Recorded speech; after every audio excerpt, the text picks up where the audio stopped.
اعوذ باللہ من الشیطان الرجیم بسم اللہ الرحمن الرحیم رب اشرح لی صدری ویسر لی امری واحلل عقدۃ من لسانی یفقہوا قولی رب زدنی علما۔ حضرات گرامی، ڈاکٹر ملک غلام مرتضی شہید کی کتاب انوار القرآن، اس میں صورتوں کا تعارف اور منتخب آیات کی تفسیر بھی بیان فرمائی گئی ہے۔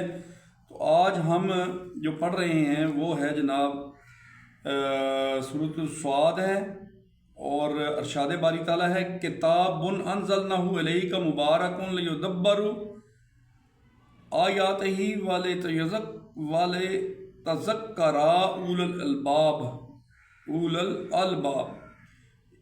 ترجمہ ہے، یہ کتاب جو ہم نے تم پر نازل کی ہے بابرکت ہے تاکہ لوگ اس کی آیتوں پر غور کریں اور عقل والے اسے نصیحت حاصل کریں اور اس کے مطابق زندگی گزاریں۔ حضرات گرامی، جہاد کی ابتدا یہ ہے کہ آدمی دین سیکھنا اور سکھانا شروع کر دے، اور انتہا یہ ہے کہ اس کام میں جان قربان کر دے۔ دیکھیں، جہاد اکبر کی بات ہو رہی ہے کہ اس کی ابتدا یہ ہے کہ انسان جو ہے، آدمی جو ہے، وہ دین سیکھنا اور سکھانا شروع کر دے، اور انتہا کیا ہے کہ اس کام میں جان تک قربان کر دے۔ باقی درمیان کے سب درجے جہاد شمار ہوتے ہیں، مگر ہم نے ان تینوں کاموں کا یہ حشر کیا کہ ان کو چھوڑ دیا۔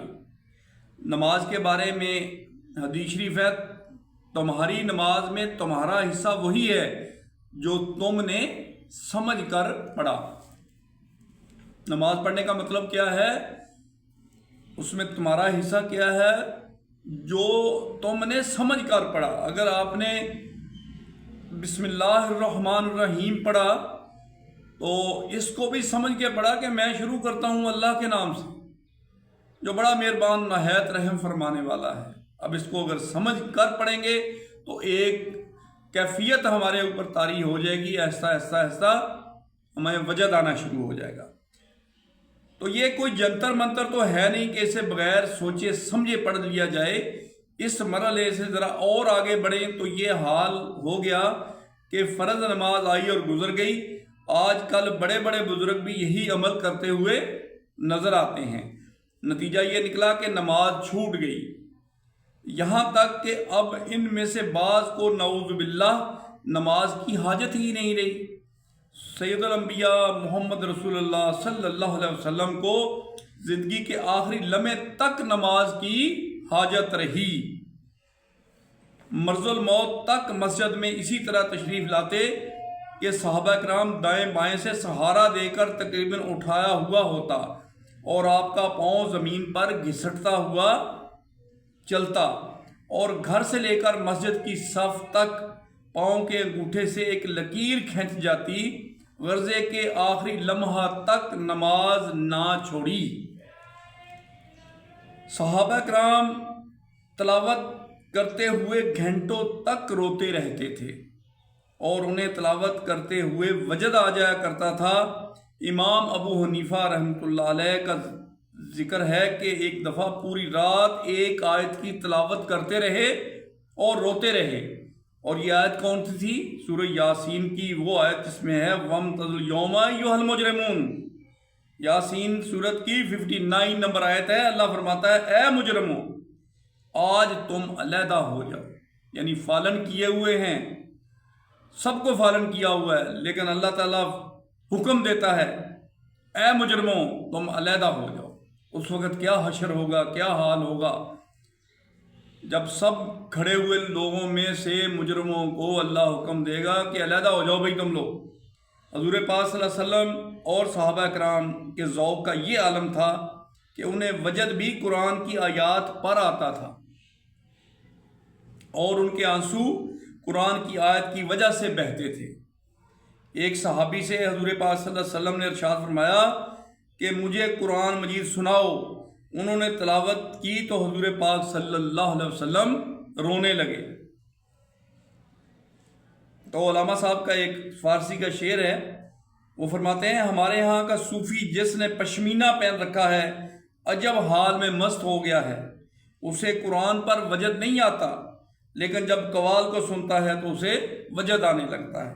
یہ علامہ صاحب فرما رہے ہیں، کوئی عام بندہ نہیں کہہ رہا۔ تو ہمیں اس پہ غور کرنا ہے کہ ہمیں قرآن کے ساتھ ایسے جڑنا ہے کہ ہمیں قرآن پہ وجد آئے۔